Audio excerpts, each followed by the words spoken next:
හරි 2024 ගාන මෙහෙම වැඩ වෙන්නේ. අපිට A න්‍යාසය දීලා තියෙනවා. ඊට අමතරව B න්‍යාසය දීලා තියෙනවා. අපිට කියන 2A දන B කියන න්‍යාසය මෙන්න මේ අදාළ දී ඇති න්‍යාසයකට සමාන වෙනවා කියලා. හරි ඉස්සෙල්ලාම අපි එහෙනම් හොයා ගන්න ඕන මොකද? 2A දන B. එහෙනම් මෙන්න මම ලියනවා 2 A කියන්නේ මෙන්න මේ න්‍යාසය. 1 2 ඍණ 1 3 A 2. 2යි 3 න්‍යාසයක්. ධන B. B කියන්නේ මේ න්‍යාසය. බිඳුව A B 3 B A ඒකත් 2යි 3 න්‍යාසයක් සමාන වෙනවා මෙන්න මෙතන න්‍යාසයට. ඒක 2 4 3 9 5 4. මේක 2යි 3 න්‍යාසයක්. මම සුළු කරන්නම්. ඉස්සලාම දෙකෙන් ගුණ කරලා පස්සේ මට ගන්න පුළුවන් 2යි 4යි ඍණ 2යි වෙන වෙනම අවයව මොකද කරන්න ඕන? මේ තියෙන්නේ න්‍යාසයක් නියතයෙන් ගුණ කිරීමනේ. එතකොට වෙන වෙනම අවයවයන් නියතයෙන් ගුණ කරන්න ඕන. ශබ්ද වැඩි. හරි එතකොට මෙතන එනවා 2 4 ඍණ 2 6 2යි A 4 2යි 3 න්‍යාසයක් ධන B න්‍යාසය බිඳුව AB මෙතන 3 BA සමාන වෙනවා 2 4 3 9 5 4 2යි 3 න්‍යාසයක්. හරි ඊට පස්සේ මේ න්‍යාස දෙක එකතු කිරීම නේද? එතකොට කොහොමද දෙන්නේ? මේකේ දෙකට බිඳුවක් ඉදලා පස්සේ දෙකයි. මෙන්න පළවෙනි තැන හැදුණා නේද? එහෙනම් අපි ගාන හදා යන විදිය හරි. තේරෙනවද වැඩි? මෙතන 4 එකතු කිරීම A 4 ධන A කියලා ලියනවා. හරි? මෙතන ඍණ 2 එකතු කිරීම B ඍණ 2 ධන B. හරි මෙතන 6 එකතු කිරීම 3 9යි. හරි නේද? මෙතන 9 තියෙනව නේද? ඊළඟට 2යි A එකතු කිරීම B. හරි? මෙතන 5ට සමාන වෙන මම ඒක කියන්නම්. මෙතන 4 එකතු කිරීම මේ තියෙන A. 4 එකතු කිරීම A සමානයි. මේ තියෙන 2යි 3 න්‍යාසයක්. මෙතන එතකොට 2 4 3 9 5 4. 2යි 3 න්‍යාසයක්. බලන්නකෝ. මෙතනට 2 ඉලක්කම වෙනකොට 2 ඉලක්කම තියෙනව නේද? 1 ගුණ කිරීම 1 ස්ථානයට 1 ගුණ කිරීම 1 ස්ථානයේ සමාන වුණා නේද? මේ තියෙන 2 ගුණ කිරීම 1 මෙතන තියෙන්නේත් 2 ගුණ කිරීම 1 සමානයි නේද? හරි ඊළඟට තව වෙන අවස්ථාවල දැන් අපිට මෙතන හොයන්න A සහ B කියන අවස්ථා දෙකක් තියෙනවනේ. මම ඒකින්ද ගන්නවා මෙන්න මේ 1යි 2 අවස්ථාව නේද? 1 ගුණ කිරීම දෙකෙන් මෙතන 1 ගුණ කිරීම දෙක අවස්ථාව 4 ධන A නේද තියෙන්නේ? 4 ධන A සමාන වෙන්නේ මෙතන 4ට නේද? එහෙනම් A ගියාගේ මොකද වෙනවද? දෙපැත්තෙම 4 කැපිලි ගියාට පස්සේ A ගියාගේ බිඳුව වෙනව නේද? ශබ්ද වැඩි. ඔහොමනේ තියෙන්නේ. හරි. ඊළඟට මෙන්න තව අවයවයක් ගන්න. මෙතන ඍණ 2 ධන B. මේ 3යි 1 නේද? මෙතන 3යි 1ට සමාන කරනවා. 3 ගුණ කිරීම 1ෙන්. එතකොට එන මොකද්ද? ඍණ 2 ධන B සමානයි 3 නේද එන්නේ? එතකොට B සමානයි කීයද? 5යි. ඔන්න. A ගියාගේ බිඳුවයි B ගියාගේ 5යි. ඕක තමයි එතකොට අපිට පළවෙනියට අහන කොටස. දැන් බලන්න උත්තරේ හරිද කියලාත් අපිට බලන්න පුළුවන්. A ගියාගේ බිඳුවයි B ගියාගේ 5යි කියලා දන්නවනේ. A ගියාගේ බිඳුවයි දෙවාරය බිඳුව බිඳුවයි B ගියාගේ 5යි. එහෙනම් මෙතන 5 එන්නේ. හරිනේ 5 තියෙනවනේ.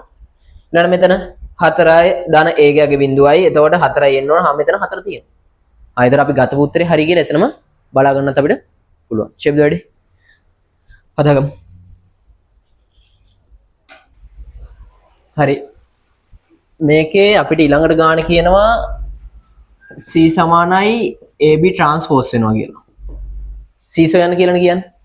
හරි එතකොට ගානේ මේ වෙද්දි A සහ B අගයන් අපි සිම්පල් A සහ සිම්පල් B අගයන් හොයලා ඉවරයි. ඒවා ආදේශ කරලා එන ගානෙන් තමයි එන අගයන් වලින් තමයි අපිට එතකොට AB ට්‍රාන්ස්පෝස් එකෙන් C හොයන්න කියලා කියන්නේ. හරි ඉතින් A අවුලක් නැහැ. A දීලා තියෙනව න්‍යාසය. B ගේ ට්‍රාන්ස්පෝස් එක ඕන නේද අපිට? ට්‍රාන්ස්පෝස් එක කියන එක තේරුම තමයි මම ඒක වෙනම හදන්නම්. B ගේ ට්‍රාන්ස්පෝස් එක කියන්නේ පේලි ලියන්න ඕන තීරු විදියට. ඕකයි රටාව. එතකොට මේකේ පේලි දෙකක් තියෙනවා. එහෙනම් තීරු කීයක් වෙන්න ඕනද? දෙකක් වෙන්න ඕන. මෙන්න තීරු බිඳුව බිඳුව 5 3 5 බිඳුව. උදාහරණයක් විදිහට මෙන්න පළවෙනි පේලිය බිඳුව බිඳුව 5නේ. ඒක තීරු විදියට ලියුවා. පළවෙනි තීරුව. මෙන්න මේක දෙවන පේලිය දෙවන තීරු විදියට ලිව්වා. දැන් මේකේ තීරු කීයද?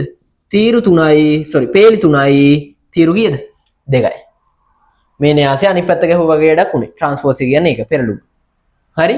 දැන් කරන වැඩේ මෙන්න A කියන න්‍යාසය 1 2 ඍණ 1 3.2 2යි 3 න්‍යාසය ගුණ කරනවා ට්‍රාන්ස්පෝස් එක B න්‍යාසයේ ට්‍රාන්ස්පෝස් එක 0.3.5 මේක 3යි 2 න්‍යාසයක් ට්‍රාන්ස්පෝස් එක. එතන මේ බලන්නකෝ පළවෙනි න්‍යාසයේ තීර ගණන දෙවන න්‍යාසයේ පේලි ගණනට සමානයි නේද? එහෙනම් මේ දෙක අපල අයින් කරා. ඉතිරි වෙන්නේ 2යි 2 න්‍යාසයක් නේද? එහෙනම් අපිට උත්තරේ ලැබෙන්නේ මොන න්‍යාසයක්ද? 2යි 2 න්‍යාසයක්. පළවෙනි එකෙන් පේලි දෙවෙනි එකෙන් තීර ගන්න තියෙන. මෙන්න පළවෙනි එකෙන් පේලි. පේලි කීයක් තියෙද? 2ක්. මම මේ පේලි දෙක මෙන්න පේලි දෙක වෙනකොට දැම්මා ඔන්න පේලි දෙකයි. මොනවද පේලි දෙක? 1 2 ඍණ 1 3.2 ඔන්න පළවෙනි එකෙන් පේලි 2යි. දෙවන න්‍යාසයෙන් ගන්න ඕන තීර කීයද? 2යි. මෙන්න තීර 2. තීර 2 එතකොට එනවා මෙන්න පළවෙනි එක 0.5. 0.5. දෙවෙනි තීරය 3.5. හොඳට මතක තියාගන්න. එතකොට න්‍යාස දෙක ගුණිතයේදී අපි සලකන්න ඕන පළවෙනි න්‍යාසයෙන් පේලි ගන්න ඕන දෙවන න්‍යාසයෙන් තීර ගන්න ඕන. එතකොට පළවෙනි න්‍යාසයෙන් පේලි ගත්තට පස්සේ පේලි 2යි එන්නේ. දෙවන න්‍යාසයෙන් තීර ගත්තට පස්සේ තීර 2යි එන්නේ. එහෙනම් පේලි ගණනක් 2යි තීර ගණනක් 2යි අපිට එන්නේ මොකද්ද? 2යි 2 න්‍යාසයක්. හරි දැන් බලමු සුළු කිරීම. පළවෙනි අවයවයත් එක්කන් එක් වාරයක් බිඳුව බිඳුවයි. ඒකට එකතු කරනවා බිඳුව වාරයක් දෙක බිඳුවයි. පස් වාරයක් ඍණ 5. එහෙනම් පළවෙනි අවයවය කීයද?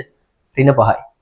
එහෙනම් මෙතනට එන්න ඕන කීයද? ඍණ 5. ඊළඟට එක් වාරයක් 3යි දෙක වාරයක් 5 10යි ධන එක් වාරයක් බිඳුව බිඳුවයි. එතකොට එනවා එතන 13. එතකොට මෙතන දෙවන අවයවය එන්න ඕන 13. ඊළඟට මෙන්න මෙතනට එන්නේ 3 වාරයක් බිඳුව බිඳුවයි බිඳුව වාරයක් බිඳුව බිඳුවයි දෙක වාරයක් 5 10යි. එතකොට මෙතන එනවා කීයද? 10. 2 2 3 වාරයක් 3 9යි බිඳුව වාරයක් 5 බිඳුවයි දෙක වාරයක් බිඳුව බිඳුවයි එනවා එතන කීයද? 9. මෙතනට එන්න ඕන 9. මේ එතකොට මොකද්ද? බලන්න A න්‍යාසය B ගේ ට්‍රාන්ස්පෝස් එක වෙනම හොයලා ඉවරලා මම ඒකෙන් ගුණ කරා මට ආවා C කියන න්‍යාසය 2යි 2 න්‍යාසයක්. මේක තමයි එතකොට මොකද්ද? AB ට්‍රාන්ස්පෝස් එක. නැත්නම් C. දාගමු.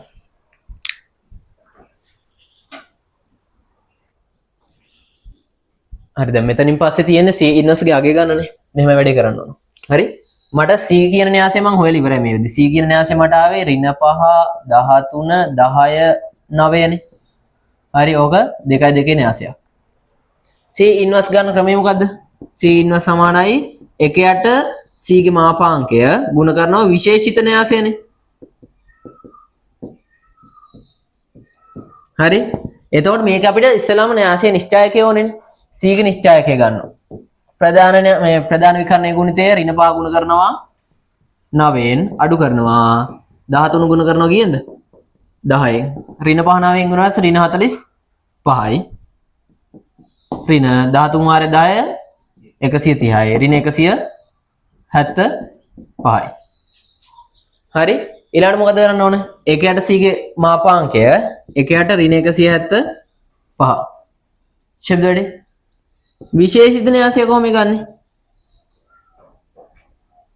විශේෂිත න්‍යාසය ගන්නේ ඉස්සෙල්ලාම මෙන්න මේ ප්‍රධාන විකරණේ අතුරු මාරු කරනවා. එතකොට 9 මෙතන ඍණ 5 මාරු කරා. ඊළඟට මේ න්‍යාසය ද්විතීයික න්‍යාසය ඍණෙන් ගුණ කරනවා.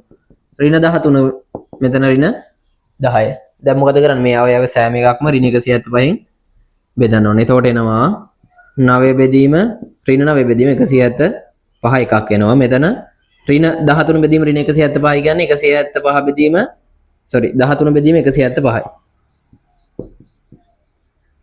හරි මෙතන ඍණ 10 බෙදීම 175 කියන්නේ ඍණ 10 බෙදීම ඍණ 175 නේ. එතකොට 10 බෙදීම 175යි සුළු කරන්න පුළුවන් ඒවා සුළු කරන්න. මෙතන 5 බෙදීම 175යි. ඍණ ඍණනේ සෙට් වෙන්නේ. එතකොට ඔන්න ඔහොමයි මොකද්ද? C ඉන්වර්ස් එකත් ප්‍රතිලෝම න්‍යාසය එන්නේ.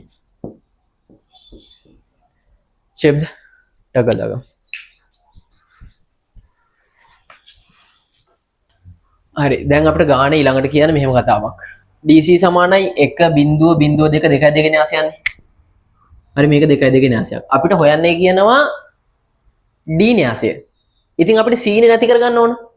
හරි මම මෙන්න මේකේ බලන්න අපිට C කියන එක දන්නවා මම මේදී C ඉන්වර්ස් අපි හොයලා ඉවරයි C ඉන්වර්ස් කියන එක හොයලා ඉවරයි ඍණ 1ට 175 වතාවක් ආවේ C කියන න්‍යාසය 5 ඍණ 9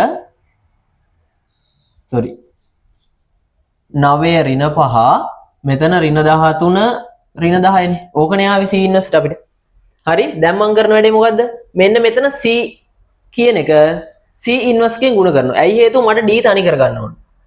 මම ගුණ කරන්න හේතුව තා පොඩ්ඩකින් තේරෙයි මම මේක ගන්න A කියන න්‍යාසයේ විදියට. sorry A නෙමෙයි මම ගන්නවා මේක P කියන න්‍යාසයේ විදියට. එතකොට මට මේක ලියන්න පුළුවන් DC සමානයි P කියලා. මට D තනි කර ගන්න ඕන මම ඒකට පළවෙනියටම ගුණ කරනවා C ඉන්වර්ස් ගේ. මෙන්න බලන්න DC C ඉන්වර්ස් සමානයි P C ඉන්වර්ස්. මම මේ න්‍යාසයේ පිටිපැත්තෙන් ගුණ කරවොත් එහෙම මේකත් පිටිපැත්ත තමයි ගුණ කරන්න ඕන. එතකොට මෙතන මේ තියෙන C C ඉන්වර්ස් කියන්නේ I නේද? එතකොට DI සමානයි PC ඉන්වර්ස්. ඊට පස්සේ මෙතන D නේ තනි කරන්න ඕන. මෙන්න DI කියන්නේ D මයි PC ඉන්වර්ස්. හා එතකොට අපිට D කියන ගන්න පුළුවන් මොකද? PC ඉන්වර්ස් ගේ. ඉතින් මෙන්න මම දැන් මේක ලියනවා D සමානයි P න්‍යාසයකෝ. P න්‍යාසය කියලා ගත්තම මම මේකනේ. P පළවෙනි ලිව්වා 1.2 ගුණ කරනවා C ඉන්වර්ස් කියන්නේ මෙන්න ඍණ 1ට 175 වතාවක් 9 ඍණ 13 ඍණ 10 ඍණ 5 නේද මේ ඍණ 1ට 175 එහෙම මේ එළියෙන් ලියනවා ඇතුලේ නෝ මොකද්ද මෙන්න න්‍යාස දෙකක ගුණිතය එතකොට එනවා එක් වාරයක් 9 9යි ධන 9යි ඍණ 10යි එතකොට මෙතන එනවා ඍණ 1ක් මෙතන ඍණ 13යි ඍණ බිඳුවයි ඍණ 13යි එතන එහෙම හරි මෙතන 9යි ඍණ 20යි මෙතන ඍණ 20යි මෙතන බිඳුවයි ඍණ 10යි එතන ඍණ 10යි ඔන්න කෙලින් මට න්‍යාස දෙකක ගුණිතය වෙනම සලකලා ඉවරලා මම ගත D න්‍යාසය ඔමයි D න්‍යාසය හරි ඔය කට්ටිය යන න්‍යාස දෙක ගුණිතය එක සැරේ කරන්න තේරෙන්නේ නැත්නම් වෙනම මෙන්න පේලි දෙක ගත්ත වෙනම තීරු දෙක ගත්ත වෙනම සුළු කරලා බලන්න එනවා දාලා න්‍යාසය එක සැරේ න්‍යාසය සුළු කරන්න බැරි නම් හරි ඔන්න අවසාන උත්තරේ